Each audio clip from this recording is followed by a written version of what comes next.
If Ebonics was a blunt, I imagine they first rolled it up in Africa. And the tip was pressed to slave lips that gasped in every last leaf of language right before the ship touched in, I bet. Before stepping onto America's conditioned red carpet, they smoked heritage daily. And every breath they took to live also took bravery. It took deep inhalation, savory deserts, and white-clouded solidarity rolled into respiratory freedom. Tight packages, packing every feeling in faith, every whisper, every moan, every sound, everything Africa offered from dirt to cloud, I bet.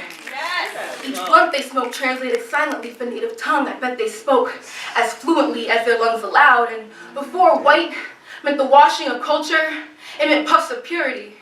Understanding as long as the words meant something to the people conversing, it didn't matter that the rest of the world misunderstood. It didn't matter who stood with hand on chest facing flag or who crouched with knees outward imploring the moon, because ancestry had its own language. Tumbled into a swisher their predecessors puffed on until the stars could dance along, until the red paint used to communicate could also pump and pound through veins until the blackness of the sky laid smooth and uninterrupted on skin. I'm guessing that smoking was pleasure in sin. I bet the gods forgave. I bet if Ebonics was a blunt, it was hidden under tongues at plantations until it stung. I bet it burned until brother opened his mouth, and when he did, the smell was so loud it was acidic, clothing the air with his tribal language. The words were vindictive, they demanded to be heard, they refused to be lost, but brother became stuck in a game he didn't intend on playing, and the home advantage was gone, you see.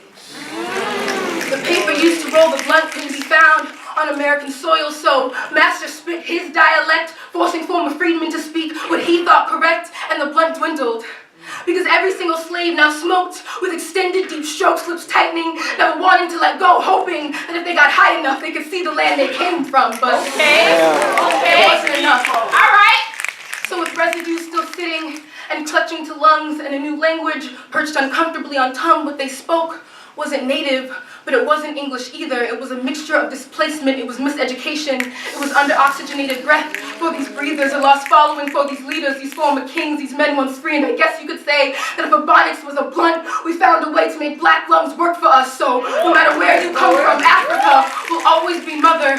And if you open us up, you might just see a tiny ember buried deep with just enough air to burn further. And we will keep burning with this uneasy English, because it is one of the only things we have left. And we will keep burning with this uneasy English, because if you look closely enough at our skin, you'll see that there is no end to strength, to God, or to grace, and never one to melanin.